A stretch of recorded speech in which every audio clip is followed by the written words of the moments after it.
Guys, this video is sponsored by Bardia Helmy at Premier Fight Picks. Bardia is a top combat sports bettor and analyst with a 70% winning record, publicly tracked over 3.5 years. Guys, Bardia has been red hot over the last month, profiting on 5 straight events while hitting on 8 out of 9 picks. This past weekend, his subscribers easily cashed bets on Gegard Mousasi and a parlay including Makhachev versus Green in under 4 rounds, and Jonathan Martinez. With Covington versus Masvidal on a stacked card coming up this weekend, now is the perfect time to sign up. Bardia is offering weekly, monthly, and yearly subscriptions, which give you access to the best combat sports bets, quick picks, and analysis available. There's several underdog bets for this weekend, and you do not want to miss out. So if you like to bet on fights, and you're looking for help in picking winners, visit PremierFightPicks.com right now to subscribe. Don't forget to follow Bardia on Instagram at Premier Fight Picks for occasional free bets and analysis. Stay tuned, as there will be one free bet given out for this Saturday's contest of UFC 272. My official prediction: Colby Covington versus Jorge Masvidal. Guys, I'm taking Covington, but you want to know who's going to be the most right in this whole thing? It's not the people that said Colby's going to win. It's not the people that said Masvidal's going to win. Frankly, that's between those boys under the rules in the octagon on Saturday night. The people that are going to look the smartest in the room are the ones that listen to me. When I told you from Jump Street, these two don't know each other. When you get two guys that do know each other, you got to understand what that means. Because what that looks like time and time again, you go in with the same belief of, okay, he's going to be able to deal with this. He's going to set him up by looking for that. You go into it thinking that. When the contest is over, nothing happens. The fight was a dud.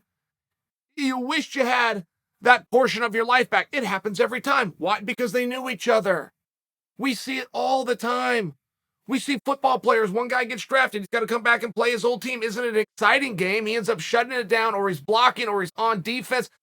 When two guys hear or believe, I know him, what that does psychologically within the athlete's mind is it sends up a flag of defense.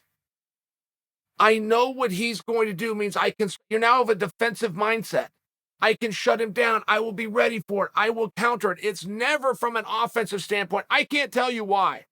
I can just tell you, historically speaking, two guys that know each other turns into a crap match. These guys don't. You're wrong. 80% is the maximum speed any good fighter will ever use in striking in a gym. These are two great fighters. These are two champions. So I know they follow that code. 100% is the pace that you will grapple at, which they did. One of them in Colby is wrestling heavy. One of them in Masvidal is not. So the way those workouts looked is going to be very contrary to reality when both speeds are at 100.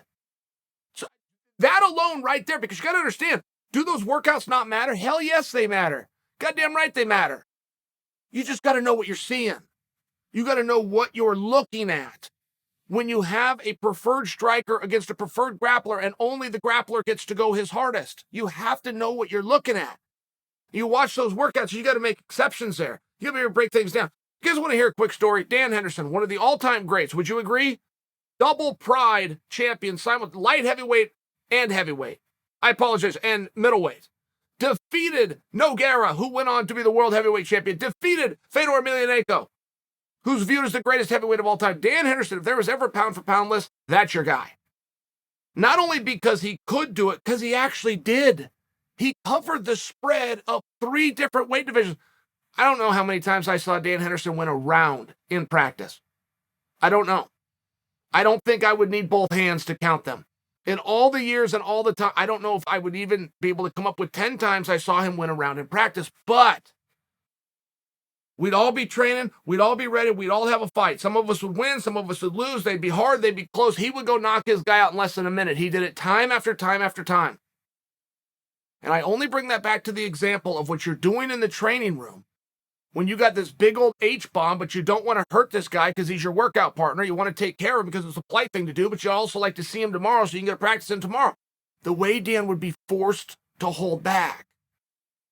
If you were a scout and you came into Team Quest and looked around, he's not the guy you were going to sign. But when it went into competition, he covered 3 different weight classes to the highest levels, championship levels. I'm just offering you that one example. You have to know what you're looking at. Say, okay, there was the opening. He changed elevation as he stepped in. He could have knocked the guy out. He didn't. You have to know what you're looking at within practice. Robert Follis, Ryan Parsons, guys that were in charge of Dan's training, never left there go, well, we did 5 rounds today and Dan lost all 5. No. They could look beyond that. He stepped in. He saw the opening. He didn't use it. He had it 3 different times in that one round. In that one round, Dan could have knocked that guy out 3 times, but he didn't. It's relevant, guys. I'm doing my best to explain this, and even as I hear myself, I don't want to lose you on this.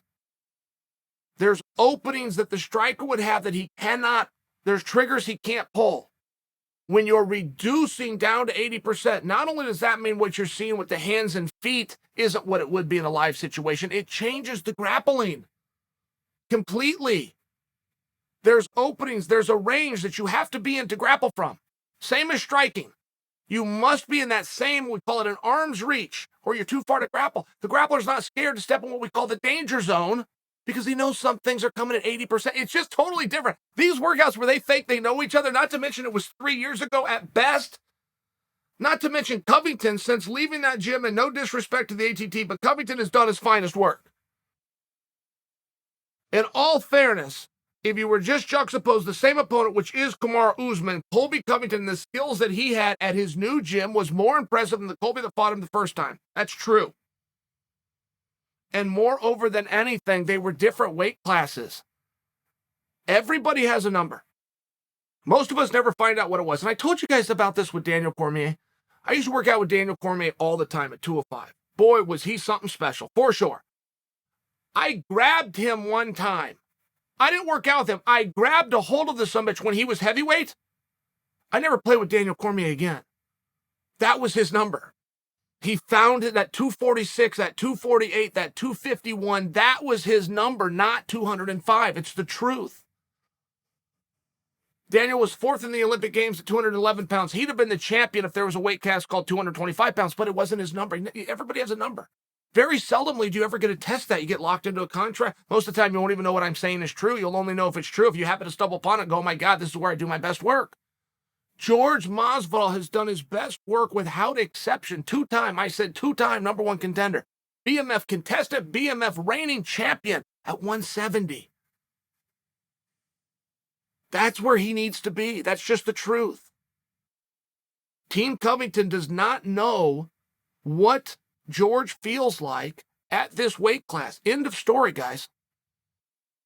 But I'm taking Colby. Why? Well, I don't think you're going to have a straight-up fight here. I don't think you're going to have an adjudication of the skills here. Colby Covington is one of the most accurately named monikers within our industry, chaos. It is chaos when he fights. He is a straight-up, bad-intentioned brawler. He's going to punch you while trying to grab you. He's going to take you down and hope that your hand breaks. He has terrible intentions. It's very hard to plan for that guy, but it's also an incredible volume. When Jon Anik talks about Colby Covington, Jon always will bring up the volume, the output, the pace, the cardio. Any way you want to say one of those words, you're talking about the same thing. In fighting, that's very important. If you come out and you look for that perfect shot, it's very different than if you throw an ugly shot, but there's got one behind it, one behind that, and one behind that. I used to tell guys this before I would fight them. I tell them, here's the good news. The first punch I throw might miss. Here's the bad news. There's going to be 6 more coming right behind it. That was my saying for a period of time. But it was also because I understood I wasn't a technical guy. I was chaos. So when I look at Colby, I know what I'm looking at. I know what I'm talking about. So I'm the same guy. Fought the same way.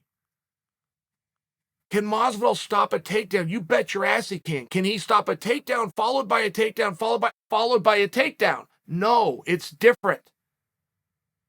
MMA wrestlers that have a good career will come out there and they'll take a shot.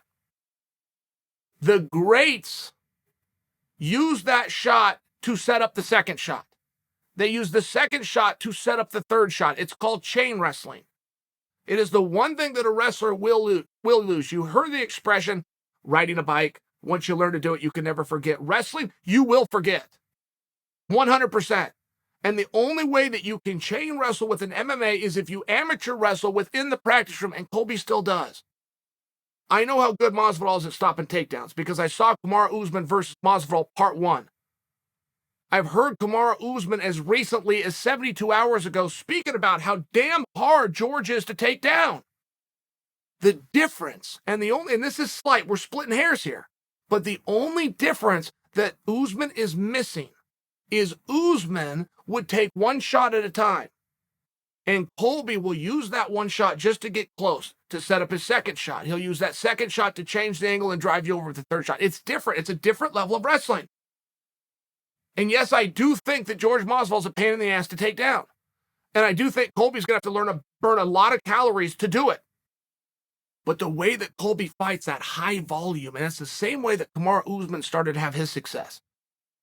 Kamaru Usman was feeling out. He was very nice in his first round with Masvidal. He was not so nice in rounds 3, 4, and 5.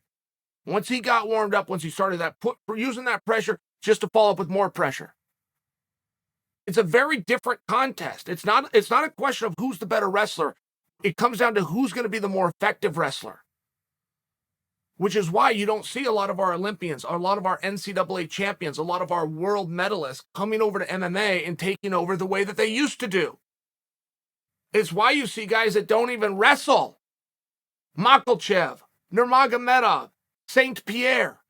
It's why you see these guys that don't even have singlets and headgear, don't even own a pair of wrestling shoes, have never entered a bracket, no international medals or competition. It's why you see them more effective. They do it in the practice room. They understand space. They understand what's slippery. You try to wrestle a guy. You want to know a great tip. If you ever go into a wrestling room, I'll tell you guys a huge tip right now. If you ever go into a wrestling room and you don't belong there, say you forgot your shoes. Walk on the mat barefoot. The best wrestler in the room will not take you down. The state champion, the guy that got a full ride to call, he will not take you down. If he doesn't have the friction of a shoe to grab a hold, he won't be able to take you down. You could walk in there with junior high skills and go with Olympians, but just say you forgot your shoes. You will start to learn the difference between competitive wrestling and MMA wrestling. So as I pick Colby, this is a hard fight, guys, between two guys that don't know each other. Colby Covington is going to get his ass kicked, for sure. Jorge Masvidal is going to beat his ass. Colby's going to beat George's ass even worse. That's what I'm picking. I don't believe that Masvidal wins a round, but I believe Masvidal is competitive in every single round.